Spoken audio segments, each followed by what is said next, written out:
தமிழராட்சி பார்த்துட்டு இருக்க எல்லாருக்குமே வணக்கம். ஐயா நல்லக்கண்ணு அவர்கள் நம்மளை விட்டு இப்போ போயிட்டாரு அப்படின்றது தான் இருக்கிறதுலே பயங்கர சோகமான செய்தியா இருக்கு அப்படின்னே நம்ம சொல்லலாம். என்ன காரணம் அப்படின்னு பார்த்தீங்கன்னா, வயது மூப்பு காரணமாக அவருக்கு உடல்நிலையில நிறைய பிரச்சனைகள் வந்ததுனால அவர் இப்போ இறைவனடி சேர்ந்திருக்காரு அப்படின்றது தான் செய்தியா இருக்கு. இந்த நிலையில நல்லக்கண்ணு ஐயா அவர்கள் அவரோட போராட்டங்கள் 1940 ஆரம்பிச்சு இப்போ வரைக்கும் நடந்துட்டு இருந்தது அப்படின்னு நம்ம சொல்லலாம். அதுல முக்கியமா அவரு செஞ்ச முதல் போராட்டம் சுதந்திர போராட்டமா இருந்துச்சு.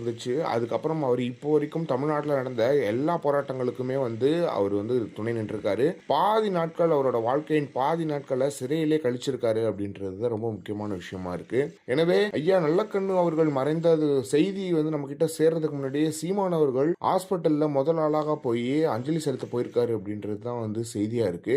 சீமான் அவர்கள் நல்லக்கண்ணு அவர்களை அடிக்கடி போய் மீட் பண்ணுவாரு அப்படின்றது நம்ம எல்லாருக்குமே தெரியும். அவர் உடல்நிலை முடியாம இருக்கிறது சீமான் அவர்கள் தெரிஞ்சு சீமான் அவர்கள் போய் வரலையேன்னு நினைக்கும் போது அவர் இறந்து கொஞ்ச நேரத்திலே சீமான் அவர்கள் அங்க போனது சீமான் அவர்களுக்கு அவர் மேல எவ்வளவு அன்பு இருக்கு அப்படின்றது ரொம்ப கிளியரா ப்ரூவ் பண்ணுது அப்படின்றது ஒன்று இருக்கு. எனவே இப்படிப்பட்ட தலைவர்கள்லாம் கிடைக்க மாட்டாங்க. இப்போ ஐயா நல்லக்கண்ணு அவர்கள் மாதிரி சுத்தமான கைகள் உள்ள சில அரசியல் தலைவர்கள் தான் இருந்தாங்களே கூட, அவங்கலாம் இப்போ எல்லாருமே மறைஞ்சிட்டாங்க. அவரோட கடைசி ஆளாக நல்லக்கண்ணு அவர்கள் தான் இருந்தாங்க அப்படின்றது ஒன்று இருக்கு.